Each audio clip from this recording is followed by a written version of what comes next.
વિદ્યાર્થી મિત્રો, chapter number 15 જૈવ વિવિધતા અને સંરક્ષણ. તો પહેલી તો આપણે વાત કરીશું કે જૈવ વિવિધતા એટલે શું. તો જૈવ વિવિધતાનો મતલબ થાય કે આપણે આપણી આજુબાજુ જોઈએ છે કે આપણને કેટલાય પ્રકારના જુદા જુદા સજીવો જોવા મળે છે. તો આપણી આજુબાજુ જોવા મળતા અથવા કોઈ પણ એક વસવાટ હોય એમાં જોવા મળતા જુદા જુદા જે સજીવો છે એને આપણે શેના તરીકે ઓળખીએ છીએ? જુદા જુદા પ્રકારના જનીનિક રીતે જુદા હોય, જાતીય રીતે જુદા હોય. તો એવા જે જુદા જુદા સજીવોથી બનતું જે બને એને આપણે શેના તરીકે ઓળખીએ? જૈવ વિવિધતા તરીકે ઓળખીએ. ધારો કે હું એક વાત કરું કે આપણે કોઈ એક એરિયા લઈ લઈએ કે ચલો વાસણા એરિયા અથવા તો પાલડી એરિયા. તો એની અંદર તમે ગાયની સંખ્યા ગણો, મચ્છરની સંખ્યા ગણો, મનુષ્યની સંખ્યા ગણો, મનુષ્યમાં પાછા સ્ત્રી કેટલી, પુરુષ કેટલા, બાળકો કેટલા. તો આવી રીતના આ જે સંખ્યા, આ બધું જુદાપણું જોવા મળ્યું કે પ્રાણીઓ છે, વનસ્પતિ છે જુદા જુદા પ્રકારની. તો એને આપણે એ વસવાટની જૈવ વિવિધતા તરીકે ઓળખીએ છીએ. તો એવી જ રીતના પૃથ્વી ઉપર પણ જૈવ વિવિધતા ખૂબ જ વધુ છે એવું આપણે કહી શકીએ. જેમ કે જો કીડીની જાતિની વાત કરીએ તો કીડીની જાતિ કેટલી જોવા મળે છે? તો કે કીડીની જાતિ આપણને 20,000 જેટલી જોવા મળે છે. જ્યારે ભૃંગ કીટકની જાતિ 3 લાખ જેટલી, પછી 28,000 માછલીની જાતિ, અને ઓર્કિડની જાતિની જો આપણે વાત કરીએ તો 20,000 જેટલી ઓર્કિડની જાતિ. તો હવે જે જૈવ વિવિધતા શબ્દ છે એ એડવર્ડ વિલ્સન દ્વારા, જૈવ વૈજ્ઞાનિક એડવર્ડ વિલ્સન દ્વારા આપવામાં આવ્યો હતો. અને એમણે કહ્યું કે દરેક સ્તરે, જૈવિક સંગઠનના દરેક સ્તરે જોવા મળતી વિવિધતા. એડવર્ડ વિલ્સન શું કહે છે કે જૈવિક સંગઠનના દરેક સ્તરે જોવા મળતી વિવિધતા એને આપણે શેના તરીકે ઓળખીએ? જૈવ વિવિધતા તરીકે ઓળખીએ છીએ. હવે જૈવ વિવિધતાના પ્રકારોની વાત કરીએ તો એમાં પહેલો પ્રકાર આવશે જનીનિક વિવિધતા. તો જનીનિક રીતે જુદાપણું જોવા મળે આપણને, તો એને આપણે શું કહીશું? જનીનિક વિવિધતા. જાતિ એક જ હોય પણ એમાં જનીનિક બંધારણ જુદું જુદું હોય. અહીંયા આપણને એક ઉદાહરણ આપેલું છે કે હિમાલયમાં વિવિધ વિસ્તારોમાં, હિમાલય તો બહુ મોટો વિસ્તાર આવશે, હિમાલયન રેન્જ આપણને ખબર છે કે બહુ જ મોટી છે. તો એમાં વિવિધ વિસ્તારોમાં એક ઔષધીય વનસ્પતિ જોવા મળે છે જેનું નામ છે સર્પગંધા. શું નામ છે? સર્પગંધા. અને એ જે સર્પગંધા છે એમાંથી આપણને રિસર્પિન નામનું રસાયણ પ્રાપ્ત થશે. કયું? રિસર્પિન નામનું રસાયણ. તો એ જે રિસર્પિન નામનું રસાયણ છે એ પ્રાપ્ત થાય, એની એ રસાયણની ક્ષમતા અને સાંદ્રતા એ જુદું જુદું હોય છે. જે જુદા જુદા વિસ્તારોમાં રિસર્પિનનું પ્રમાણ જુદું જુદું મળશે સર્પગંધામાંથી. તો એનો મતલબ આને આપણે શું કહીશું? જનીનિક વિવિધતા કહીએ છીએ. એવી જ રીતના જો આપણે ભારતમાં ચોખાની જાતની વાત કરીએ તો 50,000થી પણ વધુ જનીનિક ભિન્નતા ધરાવતી જાત જોવા મળે. એટલે કહેવાય શું કે ચોખા, પણ કમોદ, બાસમતી, પછી એમાં પાછા લોંગ ગ્રેન હોય છે, તિબાર બાસમતી હોય છે, પછી જીરાસર હોય છે, ટુકડી હોય છે, કણકી હોય છે. તો આવા જુદા જુદા પ્રકારના ચોખા આપણને જોવા મળશે. તો એનો મતલબ એવો થયો કે એમાં જનીનિક પ્રમાણ જુદું જુદું હોય. એટલે એવી રીતના, અને એવી જ રીતના કેરીની 1,000થી પણ વધુ જાતો જોવા મળશે. જેમ કે લંગડો, તોતા, પછી કેસર કેરી, હાપૂસ કેરી, રત્નાગીરી હાપૂસ. તો આવી રીતના આપણને જુદા જુદા પ્રકારની નીલમ, બરાબર, એવી કેરીઓ આપણને જોવા મળશે.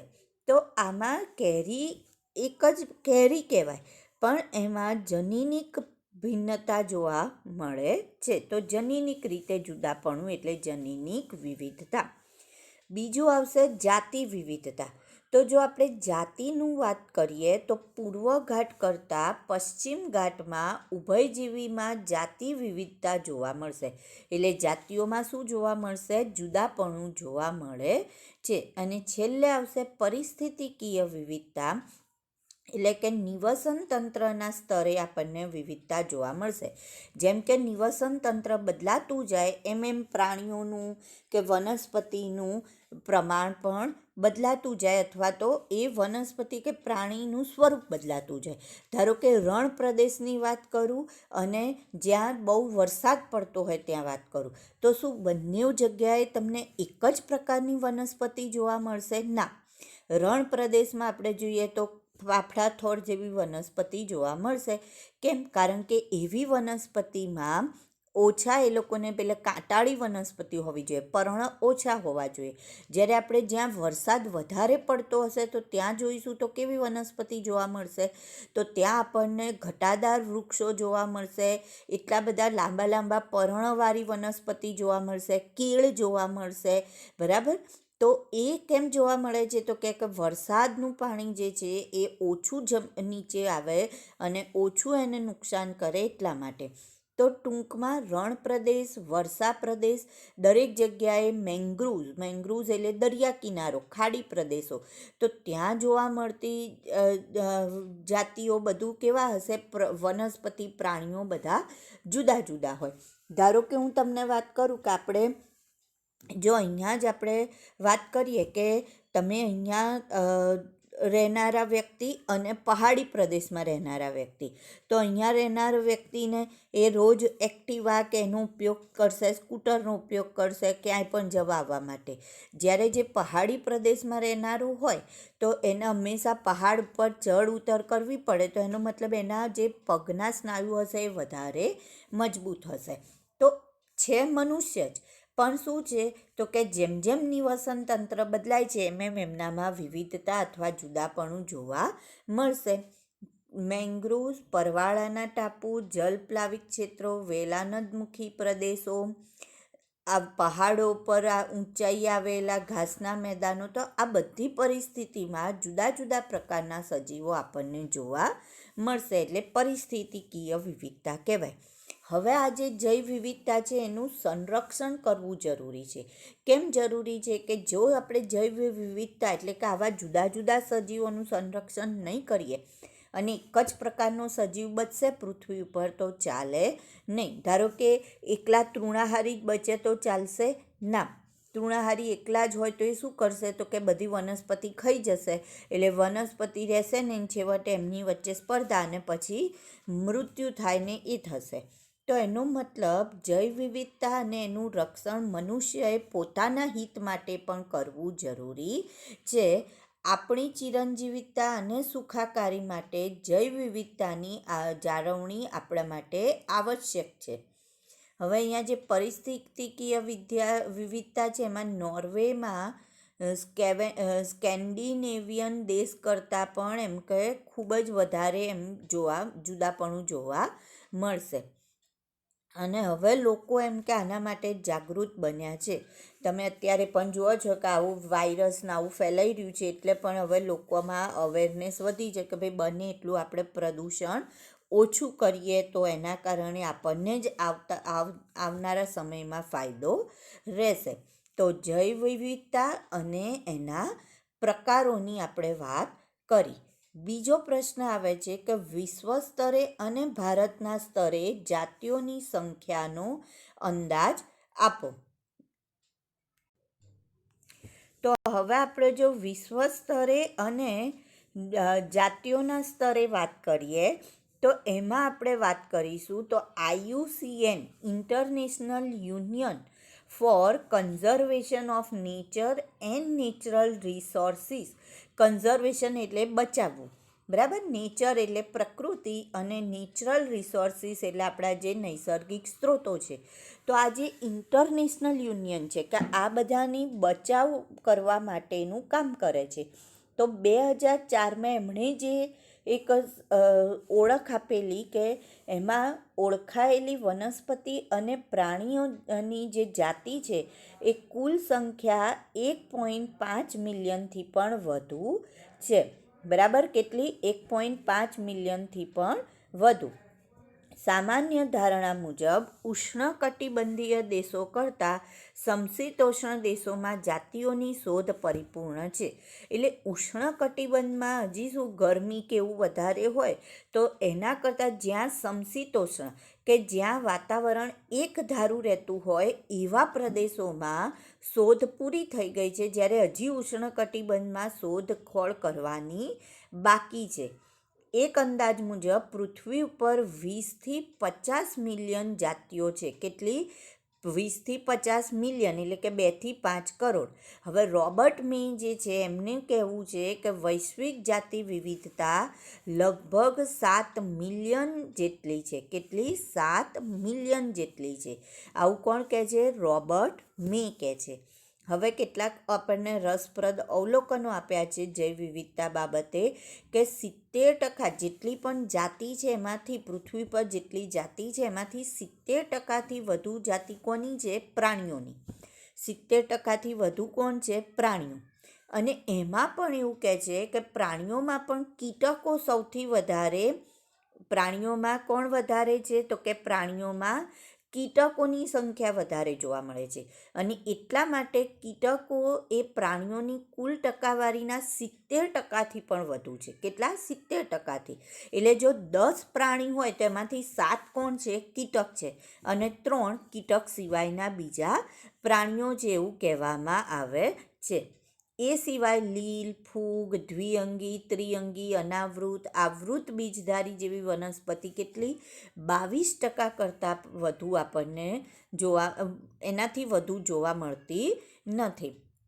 ફૂગની જાતિઓની સંખ્યા મત્સ્ય, ઉભયજીવી, સરીસૃપ અને સસ્તન કરતાં પણ વધારે છે. ફૂગ એ ઉભયજીવી, સરીસૃપ, સસ્તન કરતાં પણ વધારે. ફૂગ વધારે જોવા મળે છે આ બધા કરતાં. બરાબર, ફૂગનું પ્રમાણ એ બધા કરતાં કેવું જોવા મળશે? વધારે જોવા મળશે. અને આદિ કોષકેન્દ્રી સજીવ માટે તો એમ કે એમની તો હજી ઓળખ એટલી થઈ શકી નથી. જો આપણે વાત કરીએ કે હજી તો એવા કેટલાય વાયરસ ને એટલા કેવાય બેક્ટેરિયા છે કે જેની તો હજી શોધખોળ પણ ચાલુ છે અને શોધખોળ પણ હજી બાકી છે. એટલે એવી ઘણી જાતિઓ છે કે જેને પ્રયોગશાળામાં પણ આપણે હજી એનો ઉછેર કરી શક્યા નથી. એટલે એનું વર્ણન તો હજી આપણા માટે બાકી જ છે એવું આપણે કહી શકીએ. તો આપણે એક આ ચાર્ટ જોઈએ તો એમાં જો અપૃષ્ઠવંશી માટે આપ્યું છે સ્તરકવચી, મૃદુકાય, પણ સૌથી વધારે પ્રમાણ કોનું બતાવેલું છે? તો સૌથી વધારે પ્રમાણ કીટકોનું બતાવેલું છે. કોનું બતાવેલું છે? કીટકોનું. બરાબર, સારું.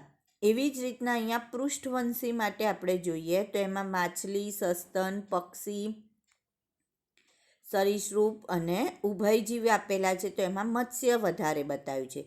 અને મત્સ્ય કરતાં પણ વધારે કોણ? તો કે ફૂગ બતાવેલું છે. કોનું પ્રમાણ બતાવેલું છે? તો કે ફૂગનું પ્રમાણ વધારે બતાવેલું છે.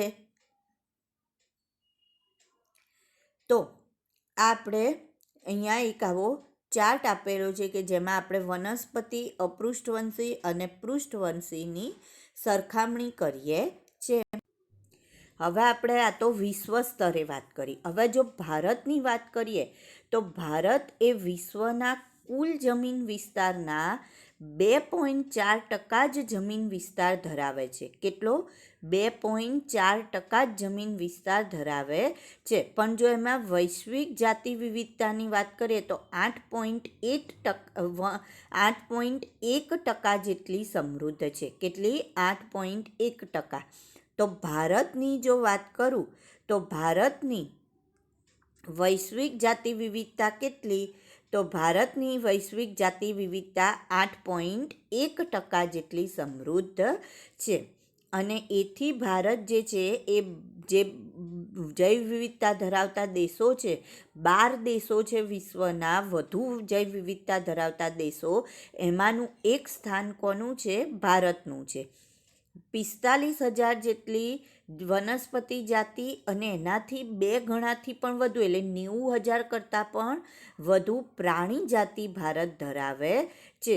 રોબર્ટ મેના અંદાજ મુજબ 22% જાતિઓની શોધ જ કરાઈ છે. એટલે એ સિવાય હજી બીજા 80% જેટલું શોધખોળ તો આપણે 78% જેટલું શોધખોળ તો હજી બાકી છે એવું કહીશું. 1 લાખથી વધારે વનસ્પતિની જાતિ, 3 લાખથી વધુ પ્રાણી જાતિની શોધ અને વર્ણન કરવાનું તો હજી બાકી જ છે એવું કહેવામાં આવે છે. હવે જૈવ વિવિધતાની ભાત અથવા તો પ્રતિરૂપ અથવા એના ઢોળાંશની આપણે વાત કરીશું. તો જુઓ, વનસ્પતિ અને પ્રાણીઓની વિવિધતા વિશ્વમાં અસમાન વિતરણ દર્શાવે છે. અસમાનનો મતલબ શું થશે? બધે વનસ્પતિ અને પ્રાણીઓની સંખ્યા સરખી હોતી નથી. કોઈક એવો વિસ્તાર આવે કે જ્યાં વરસાદને બહુ જ પડતું હોય તો એવા જગ્યાએ વનસ્પતિ વધારે હશે, જ્યારે પ્રાણીઓ કેવા જોવા મળશે? ઓછા જોવા મળશે. તો કોઈક એવો વિસ્તાર આવે કે જ્યાં પ્રાણીઓનું પ્રમાણ વધારે હશે અને વનસ્પતિનું પ્રમાણ ઓછું હશે. તો આ જે પ્રમાણની જે વાત છે એ અક્ષીય ઢોળાંશ એ પૈકીનો એક ભાત માટે નક્કી થશે. તો જે વિષુવવૃત્ત પ્રદેશ છે ત્યાંથી જો આપણે ધ્રુવ પ્રદેશ તરફ જઈએ, વિષુવવૃત્ત તમને ખબર છે કે વચ્ચે આવે, ત્યાંથી તમે જો ધ્રુવ તરફ જાઓ તો ત્યાં જાતિ વિવિધતા ઘટતી જાય છે. હવે આનું કારણ શું? તો એ કારણ આપણે નીચે ચર્ચા કરીએ છીએ કે વિષુવવૃત્તથી ધ્રુવ તરફ જતાં જાતિ વિવિધતા ઘટવાના કારણો. તે નીચે આપણે અહીંયા પ્રશ્ન છે જ આપણી જોડે, આ પ્રશ્ન છે જ, એટલે એ પ્રશ્નમાં આપણે પછી ચર્ચા કરીશું. હવે અહીંયા જુઓ તો વિષુવવૃત્તીય વિસ્તારમાં 23.5° ઉત્તરથી 23.5° દક્ષિણ સુધી સમશીતોષ્ણ અને ધ્રુવ પ્રદેશ કરતાં વધારે જાતિઓ આવેલી છે એવું કહેવામાં આવે છે. હવે કોલંબિયામાં 1441 નોર્થમાં, ન્યૂયોર્કમાં 105, 70 નોર્થ, ગ્રીનલેન્ડમાં 56 જેટલી પક્ષીની જાતિઓ આવેલી છે. ભારતનો મોટાભાગનો જમીન વિસ્તાર કયા ભાગમાં આવેલો છે? ઉષ્ણકટિબંધમાં. બધા નીચે મેં અંડરલાઇન કરેલી જ છે. જેમાં 1200થી વધુ પક્ષીઓની જાતિઓ છે. ઉષ્ણકટિબંધમાં ઇક્વાડોરના વન વિસ્તારમાં વાહક પેશીધારી વનસ્પતિની જાતિઓ આપણને જોવા મળે છે, જે સમશીતોષ્ણમાં આવેલા યુએસએના વન વિસ્તાર કરતાં 10 ગણી વધારે છે. હવે જો સૌથી વધુ પૃથ્વી પર જો કોઈ જગ્યાએ જૈવ વિવિધતા જોવા મળે તો એ કયો ભાગ? તો દક્ષિણ અમેરિકાનું એમેઝોનનું જંગલ. દક્ષિણ અમેરિકાના એમેઝોનના ઉષ્ણકટિબંધીય વર્ષાવન, જેમાં પૃથ્વી પરની સૌથી વધારે જૈવ વિવિધતા જોવા મળશે.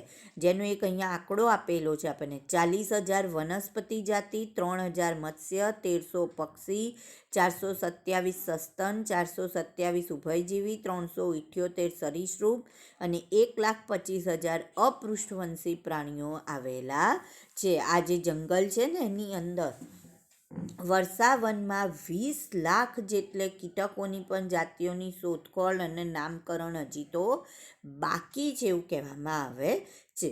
હવે આપણે જોઈએ કે વિષુવવૃત્તીય વિસ્તારમાં જૈવ વિવિધતા વધુ હોવાનું કારણ શું? તો પહેલું એવું કહે છે કે જે આના માટે સમય બહુ મહત્ત્વનો ભાગ ભજવે છે. જેમ કે સમશીતોષ્ણ વિસ્તાર જે છે એમાં ભૂતકાળમાં એટલે ધ્રુવ પ્રદેશો હોય ત્યાં બરફના ને એવા તોફાન વારંવાર આવતા હોય છે. એટલે એનું જે હિમપ્રપાત થવાના કારણે એના જે જાતિઓ છે એમાં વારંવાર ખલેલ પહોંચે છે, એ લોકોનામાં ખલેલ પહોંચતી રહે છે. જ્યારે ઉષ્ણકટિબંધીય વિસ્તાર છે કે જે વિષુવવૃત્તીય પ્રદેશમાં છે એમાં વર્ષોથી જાતિઓ પર કોઈ ખલેલ પહોંચી નથી. કેમ? કારણ કે એક ધારું જ વાતાવરણ જળવાયેલું રહે છે. તો જો એ જાતિઓને લાંબો સમય મળ્યો તો એનો મતલબ એ જાતિ પાંગરવાની છે, એ જાતિમાં વિવિધતા આપણને જોવા મળશે. બીજું, ઉષ્ણકટિબંધીય પર્યાવરણ એ સમશીતોષ્ણ પર્યાવરણ વિપરીત ઓછા મોસમી એટલે કે ટૂંકમાં સમશીતોષ્ણ પર્યાવરણમાં મોસમી ફેરફાર વધુ થાય છે, જ્યારે ઉષ્ણકટિબંધમાં ફેરફાર કેવા હોય છે, ઓછા હોય છે. એનું વાતાવરણ કેવું છે તો કે વધુ સ્થિર હોય છે. કેવું છે વાતાવરણ? વધુ સ્થિર હોય છે. અને ત્રીજું એવું કહે છે કે સ્થિર જે વાતાવરણ હોય છે એના કારણે એક તો વધુ સૌર ઉર્જા પ્રાપ્ત થાય છે. ત્યાં શું પ્રાપ્ત થશે? વધુ સૌર ઉર્જા. અને જો સૌર ઉર્જા વધુ પ્રાપ્ત થશે તો ઉત્પાદકતા કેવી હશે? ઊંચી હશે. લીલી વનસ્પતિ વધારે થશે તો એના ઉપર જીવનારા સજીવોની સંખ્યામાં પણ વધારો થશે. એટલે કે પરોક્ષ રીતે વધુ જૈવ વિવિધતા આપણને જોવા મળે છે.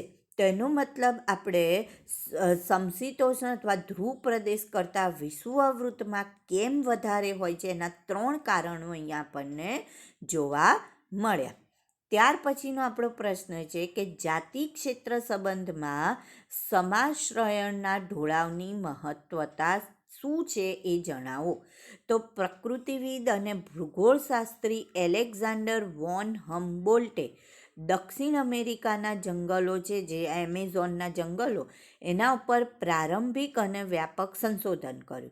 અને એ સંશોધન કરીને એમણે શું કહ્યું કે જે સંશોધન ક્ષેત્રના વિસ્તાર છે એમાં જેમ જેમ વિસ્તાર વધતો જાય છે, જો અહીંયા આપણે જોઈએ કે જેમ જેમ વિસ્તાર વધતો ગયો એમ એની સાથે સાથે જાતિ સમૃદ્ધિમાં પણ શું થયો? વધારો થયો. જેમ જેમ વિસ્તાર વધ્યો એમ જાતિ સમૃદ્ધિમાં પણ વધારો થાય છે. આવું એલેક્ઝાન્ડર વોન હમ્બોલ્ટે જણાવ્યું હતું. વિવિધ વર્ગકોની એટલે કે આવૃત બીજધારી પક્ષી, ચામાચીડિયા, મીઠાજળની માછલી, આવી બધી જે જાતિ સમૃદ્ધિ હતી અને વિસ્તાર, એનો આલેખ દોરવામાં આવ્યો. તો આલેખ કેવો મળે છે? તો કે આલેખમાં આપણને એક લંબચોરસ અતિ પરવલય વળાંક સ્વરૂપે મળે છે. જે આલેખ છે, આલેખ કેવો મળે છે આપણને? તો આલેખ જે છે એ આપણને આ આલેખ મળ્યો. બરાબર? તો એ શું મળ્યો? તો કે એક લંબચોરસ અતિ પરવલય વળાંક સ્વરૂપે પ્રાપ્ત થયો. અને આ જે સંબંધ છે એને આપણે સીધી રેખા રૂપે બતાવીએ. આ સીધી રેખા છે તો એને લઘુગુણક રૂપે બતાવીએ તો એના માટેનું સમીકરણ છે કે log s બરાબર log c plus Z log a. S શું દર્શાવે છે? જાતિ સમૃદ્ધિ. એ શું દર્શાવે છે? વિસ્તાર. ઝેડ શું દર્શાવે છે? તો કે રેખાનો ઢાળ. અને સી દર્શાવે છે કે વાય માઇનસ આંતરછેદ. હવે ઝેડ રેખાનું સીમા મૂલ્ય જો 0.1થી 0.2ની વચ્ચેની મર્યાદામાં હોય છે. હંમેશા ઝેડ જે છે એનું મૂલ્ય કેટલાની વચ્ચે હોય? તો કે ઝેડનું મૂલ્ય, ઝેડ એ ઢાળ છે.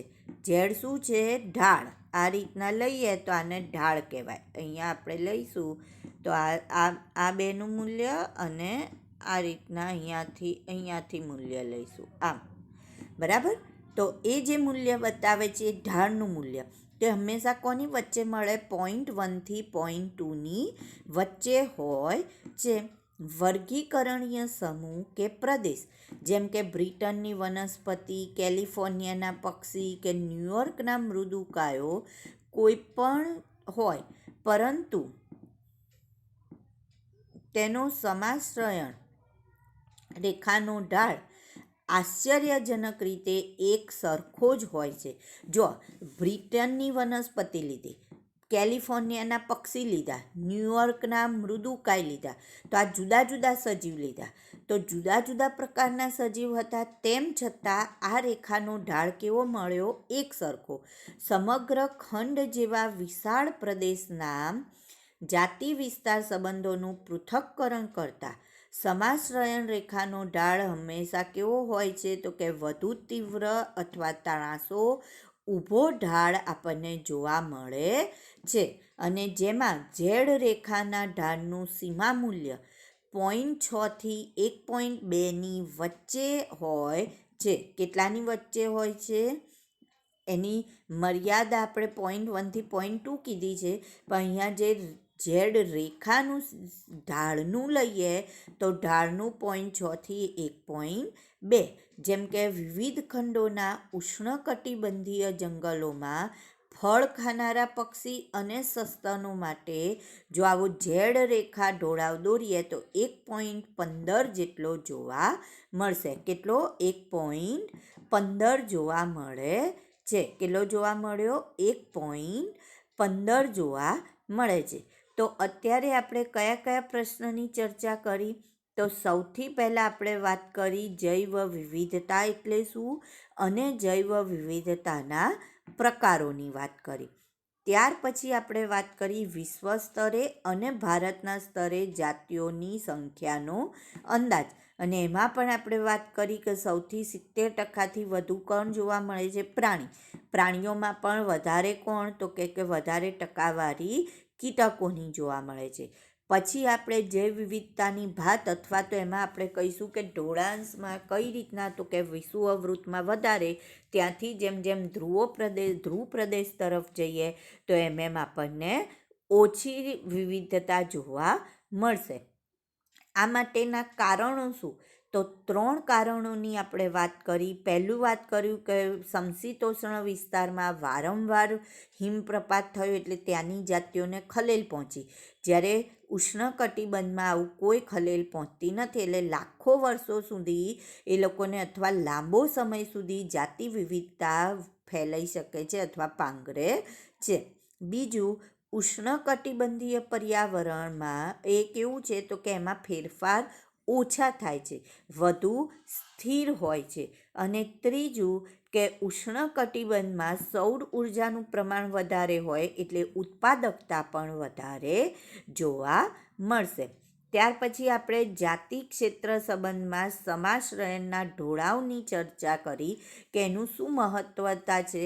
તો ઢોળાવ જે છે એ આપણને શું દર્શાવે છે? તો કે બધી જગ્યાએ જુદા જુદા સજીવો લઈએ પણ સમાશ્રયન રેખાનો ઢાળ કેવો મળે છે?